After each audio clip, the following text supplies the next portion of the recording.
আপনাদেরকে জানিয়ে রাখি, মেদিনীপুর পুরসভা এবার তৃণমূল ভার্সেস তৃণমূল। পুরপ্রধানের বিরুদ্ধে অনাস্থা শাসক কাউন্সিলরদের। পুরপ্রধান সৌমেন খানের বিরুদ্ধে অনাস্থা 11 জন কাউন্সিলরের।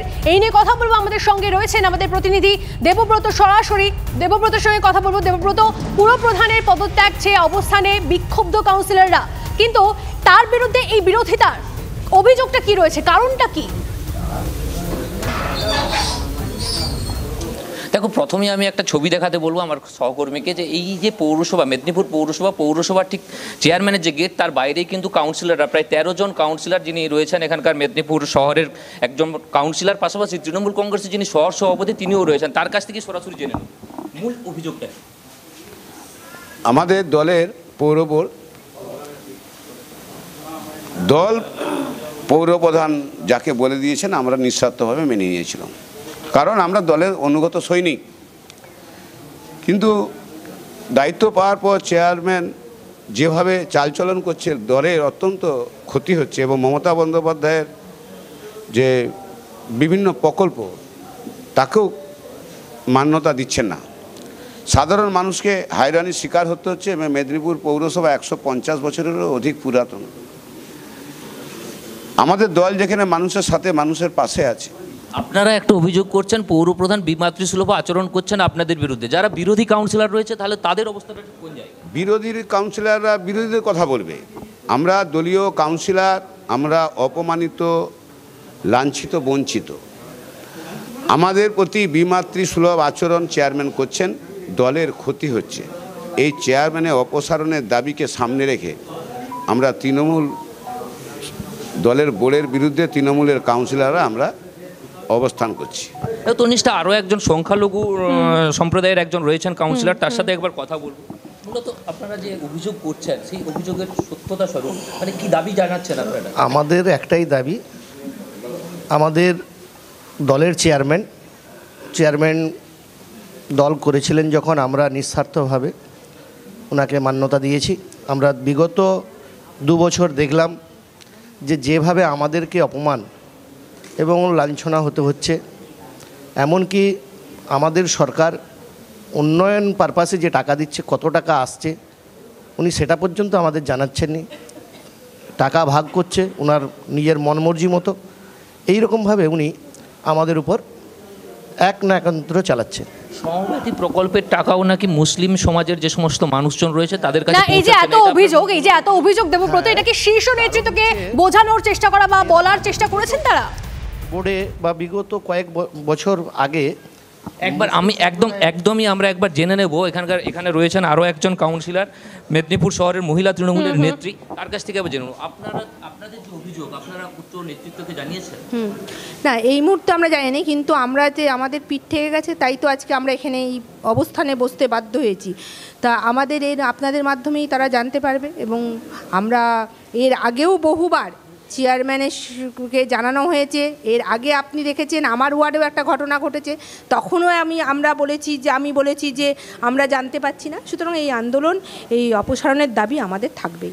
অপসারণ যতক্ষণ না হচ্ছেন ততক্ষণ আপনারা ততক্ষণ আমরা উঠছি না, কারণ আমাদের পিঠ থেকে গেছে। আজকে আমরা যেভাবে সমস্ত ওয়ার্ডবাসীর কাছে আমরা ছোট হয়ে যাচ্ছি, বোঝা যাচ্ছে তারা অবস্থানে বসে রয়েছেন। বুঝুন অবস্থা, পুরপ্রধানের বিরুদ্ধে কাউন্সিলররা একজোট হয়েছেন, তৃণমূল ভার্সেস তৃণমূল। সেখানে সেই ছবি দেখাচ্ছিলাম আপনাদেরকে, এবং তারা বলছেন তারা অবস্থানে বসে থাকবেন যতক্ষণ না তাকে অপসারিত করা হয়। অবশ্যই এই খবরের দিকে আমাদের নজর থাকবে। এবং চেয়ারম্যান তিনি কি বলছেন আপনাদেরকে শোনাই একবার।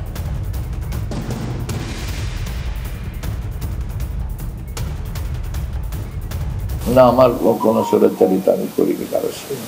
সবাইকে সমান গুরুত্ব দিয়েই আমরা কাজ করি।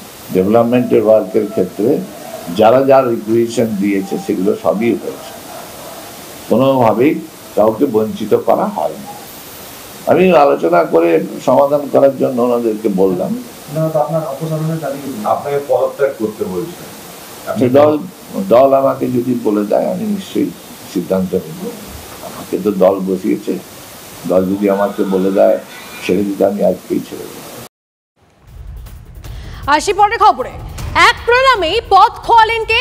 কাঁথির পুরপ্রধান সুবল মান্না। পুরো চেয়ারম্যানের পদ থেকে ইস্তফার নির্দেশ।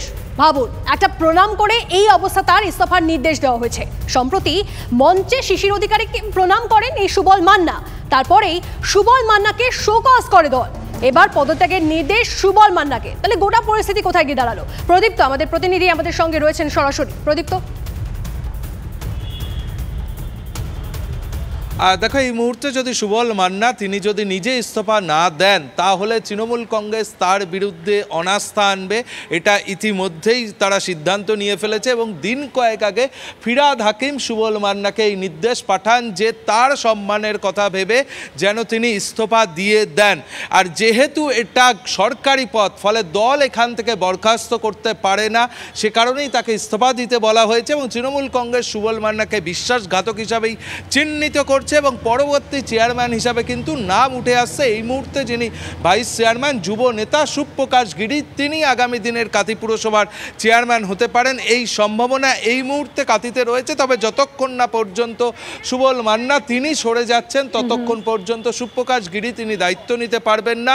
এবং এক্ষেত্রে যদি আজকের দিন পর্যন্ত তৃণমূল নেতৃত্ব তারা অপেক্ষা করছেন যে সুবল মান্না নিজে থেকে ইস্তফা দেন কিনা, না হলে আগামী 2-1 দিনের মধ্যেই কিন্তু তৃণমূলের যে কাউন্সিলররা রয়েছেন তারা তার বিরুদ্ধে অনাস্থা প্রস্তাব আনা হবে। সুবল মান্না তিনি কি বলছেন আপনাদেরকে শোনাবো। অন্যদিকে কুণাল ঘোষ, তার বক্তব্য রয়েছে। আমাদের কাছে এসে পৌঁছেছে অখিল গিরির বক্তব্য, শোনাবো ব্যাক টু ব্যাক। দলের নির্দেশ ছাড়া কোনো সময় কস্মিনকালে দলের প্রতিটি কথা মেনেছি, প্রতিটি কথা আমি শুনেছি এবং দলের বাইরে আমি কখনো যাইনি। দলের কাছে অপ্রীতিকর ঘটনা ঘটুক আমাকে নিয়ে, আমি এটা কখনোই চাই না। যদি আমার কার্যের কোনো ত্রুটি থেকে থাকে তার জন্য আমি দলের কাছে ক্ষমা চাইছি। সময়টা দেখা হচ্ছে, ভাবছি, চিন্তা করছি, দল একটা ভালো জায়গায় পৌঁছাবে আমাদের সবসময় আশা এবং তার প্রতি নম্রতা রেখেই কথা বলছি। কাঁথি পুরসভার চেয়ারম্যান যেভাবে বিশ্বাসঘাতক শিশির অধিকারীকে প্রণাম করে নিজের আমার গুরুদেব ইত্যাদি এই ধরনের তার আমি যেটুকু দাঁড়িয়ে আছি ভজন করেছেন সেটা তৃণমূল কংগ্রেসের কর্মীরা আদৌ ভালোভাবে নেননি। তৃণমূলের শীর্ষ নেতৃত্ব কঠোর ব্যবস্থা নিচ্ছেন এবং তাকে ইস্তফা দিতে বলা হয়েছে। চিঠি দিলে সেটা বরখাস্ত হয়ে যায়। ওর ন্যূনতম সম্মানটা রাখার জন্যই ইস্তফা দিতে বলা হয়েছে। এখন কেউ যদি পদের মধু আঁকড়ে বসে থাকেন তাহলে তিনি দলের নেতৃত্বের সিদ্ধান্তের বিরুদ্ধে যাচ্ছেন, তার ব্যাপার। কিন্তু আমি যেটুকু জানি তাকে ইস্তফা দিতে বলা হয়েছে। প্রণাম করাটা একটা সৌজন্যবোধ, প্রণাম করাটা কোনো অন্যায় আমরা বলি না, কিন্তু ওই চেয়ারে বসেছে, ওর দয়ায় যে চেয়ারে বসেছে সেটা তৃণমূল কংগ্রেস তাকে চেয়ার দিয়েছে, দল তাকে চেয়ার দিয়েছে, দলের প্রতীকেও জিতেছে। সেই কথাটা বলা ওটা নিশ্চিতভাবে একটা রাজনৈতিক কিছু অভিসন্ধি আছে এই কথার মধ্যে। আমি মনে করি যে ওর দয়ায় আমি এই জায়গায় এসেছি, এই কথাটা বলা রাজনীতির একটা গন্ধ আমরা পাচ্ছি।